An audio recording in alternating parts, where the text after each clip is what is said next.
Hey guys, it's B. I wanted to hop on and share my monthly favourites with you. So we're going to start with knitwear because it's been cold and I've wanted to be warm and cozy. I know I'm wearing a t-shirt now, but that's because I have been running around. I walked the dogs in loads of layers and came in and it was all hot and bothered. So yeah, knitwear.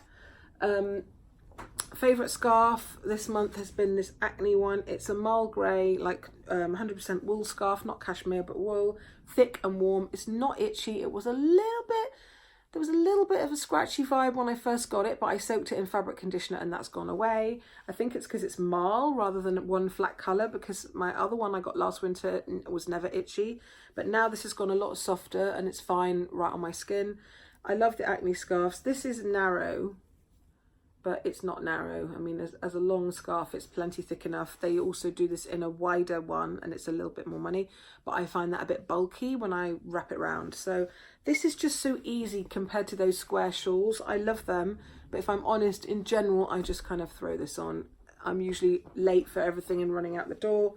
No bobbling or pilling. I've had this for 2 months and I've worn it probably most days. Maybe there's been a couple of days a week when I haven't, and it looks completely brand new. So this is a really good investment because the price isn't crazy.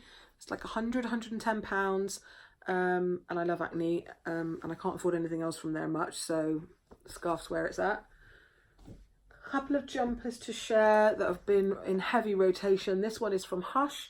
It's 100% cashmere. It's quite a loose slouchy style, but it's not massive and oversized. It's got little side splits here. The arms are not too bat wingy, but they're not tight. It's just a perfect cut for me.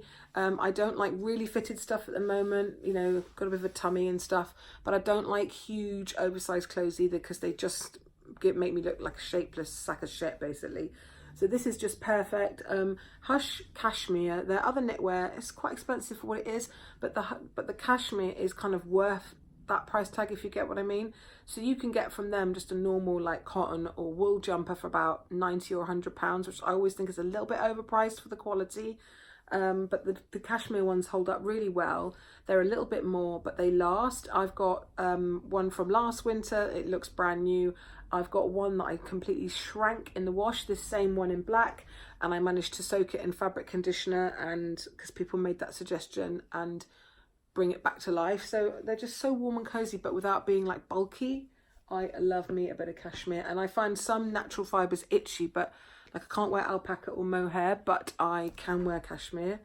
I love this. I've worn this so much. I just happened to see this. I went into Next to get some kids stuff and went past the front display and saw this and was like, grey, check, pearls, check. Had to try it on. It's just a cute little kind of boat necky, so it's a bit more feminine neckline. You can pull it down and have it off the shoulder, but I kind of have it more asymmetric like that. I really like it. The pearls are just quite small and subtle. They're all over the arm and just on the front. They're not on the back, so you don't have to feel them when you're sitting in a chair. And this looks completely brand new, and I've washed it twice. So for £35 from Next, can't go wrong. I think they still have this, but when I checked the other day before doing this video, there were only some sizes, but have a look. They had this and they had a baby pink one. This one is from Mango. This is the last piece of knitwear I'm showing you. This is quite an oversized chunky jumper. This is from the Violetta, so the plus size range, but in I think the smallest size. I'm kind of like either the biggest size of normal stuff in Mango, or the smallest size of the plus size, if you get what I mean. And you just can't tell. It's kind of random with their sizing, just like H&M. But the way that the shoulders are cut on this, even though it's chunky, it just is a really nice fit. It doesn't make me look too square and boxy. It's long enough so it kind of skims the hips and bum, but without being a great long tunic, which I don't like either. It's just the perfect jolly, happy colour. It's thick and warm, not itchy. And both of these inexpensive ones are just acrylic, but they seem to be holding up. They've both been washed a couple of times and holding up really well. This is just my happy jolly jumper. Love that colour. Okay, on to bags. 2 definite favourites. This month it was easy to see what I wore the most. I did rotate a lot. I've been trying to make myself wear my new reissue, which sounds a little bit of a sport brat thing to say, especially when I did that video the other day all about comparing it with my jumbo. And then when I packed up from doing that video, I wore my medium large on Saturday because I went out for the day with my best friend. And just the way that bag made me feel, the excitement of carrying it and everything, I just realised that I don't feel like that about the reissue. And yet the reissue is my latest bag purchase. I bought that in September. And that's the last time I bought a bag. And I don't know why, because I yearned for it for so long. I love all the elements. There's nothing when I look at the bag that I don't like. It just doesn't excite me. And I would love any owners of that bag's advice, because I did the video and everything I said in the video, I meant that it was smooshy and cozy and it felt luxurious. But there's something when I carry it, it just feels a little bit unexciting to me. And maybe that's just me changing my mindset. I'm so used to the classic flap that maybe that just doesn't seem the same. I don't know. But anyway, I digress. But I did make myself use that a couple of times, but it kind of annoyed me. I don't know why. I find it so squashy that I find it hard to close and stuff. But when I just want to grab something that I know I'm going to love and is just going to be so practical, I reach for this. This is the Speedy 30. And it's got the strap, but it's just not on there at the moment. There's something so cozy and familiar about this bag. It's just durable, all weather, all the things everybody says about it. I know everybody has kind of got rid of their 30s or doesn't use their 30s as much and favour the 25. I love my 25 in the monogram, especially in the summer when I want a bag to be smaller and lighter, and I don't want to have bags where I have a tendency to like stuff them with loads of stuff. But this one, I think I'm just going to stick with the 30. I thought about either selling this and getting the 25 or just adding the 25, which I may still cave in and do because it is just so cute. But I like the size of the handles on the 30 a tiny bit bigger. The opening is a tiny bit bigger. So in the winter, if you want to carry, you know, like this big bulky scarf, I can go to a restaurant and I can shove this down in there and there's just so much room. I just find it so convenient and I've worn that loads. And then when I haven't been wearing that, I just keep going back to this. I love this bag. What can I say about this without turning it into a great long review? It's fun because of the hardware and that zigzag like chevron pattern, but it's also just as practical as like the Gucci Soho or my Mulberry Anthony, and that it holds a lot and it's just so comfortable to wear. The only niggle is that, see that, because it's got a bit of chain strap, chunky chain strap, you sometimes have to like fiddle with it to untwist that, but once you get it on sort of straight and you're wearing it, it's fine. I bought this in velvet and just had a gut reaction of no, don't like it. It didn't feel smushy and expensive like this. It felt very rigid, like if you went like that it would like pop in and out like cardboard. I don't think the flaps are like that. It's just this style. It felt really hollow and weird, so I returned it and got the leather, and I haven't looked back since. I know it's another black leather bag, but like you can't go wrong with a black leather bag. It's fun and it's different enough from everything else in my collection. I just seem to reach for this. It just seems to go with all kinds of clothes. It looks great with a t-shirt and even gym stuff, but because of this antique hardware, it also looks good with, I wear quite a lot of boho-y long dresses and chunky knitwear. It just goes with everything. And you can make it look quite dressy. Like some people in videos have said that they wouldn't. I'd go out for dinner with this because I don't do anything too fancy anyway. But I'd go to quite a fancy restaurant with this. Yeah, and I'd also go to the supermarket. So it's great for any aspects of life, any lifestyle, I think. The other thing is, compared to the Soho, so far, it keeps its shape really nicely. I do stuff it. It's got a pillow in it. But the top hasn't caved in. I don't know if that will happen eventually. I do know that a lot of people that I've seen that have this bag don't have it now. So whether people think it's not high fashion enough anymore, or whether people had it and the wear and tear was terrible, leave a comment down below. I don't know, but so far I've had it for 2 or 3 months. No, is it longer? When did I actually get this? Did I get this after the reissue? September, October maybe? I sold some stuff I wasn't wearing and got this instead, and I have not looked back. Oh my God, I've got dead leg. Okay, now product-y type stuff, and I'm going to try not to spend too long on this.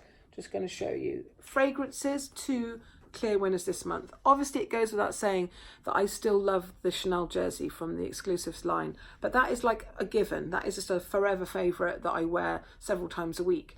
But for kind of when I want something a bit new and fresh, I've gone back to the Wild Bluebell from Jo Malone. I bought that the other week. I just wanted something fresh and uplifting and clean. Oh my God, it's just so good. And it's even nicer than I remember. I wore it yesterday and it made me feel so happy.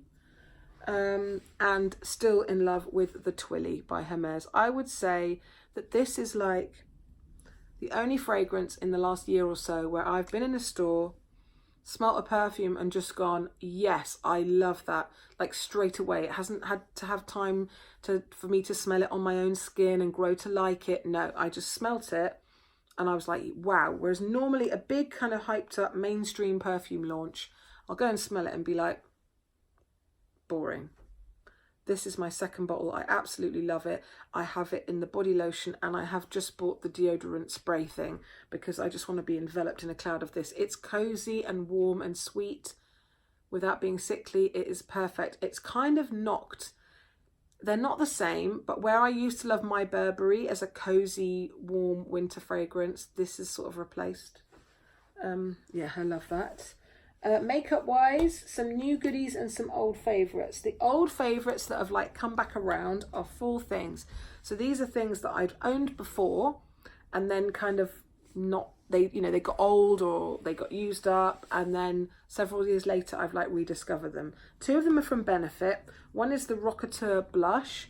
So I had this for years and then I just randomly was going through my collection the other week and I got it out, and the smell, the kind of rosy, nice sort of smell had gone, and I thought, okay, that's old, I need to chuck it out. But I loved the blush and I love the sort of slight rose gold sheen, so I bought another one and I've been wearing this so much because I was just caning that Pillow Talk blush and I almost got a bit bored of it, even though it's amazing. So this is similar in that you don't need a highlighter because it kind of has a sheen to it. Very nice. So that's a rebuy. I'm just putting things that I've shown you to the side so I don't show you twice.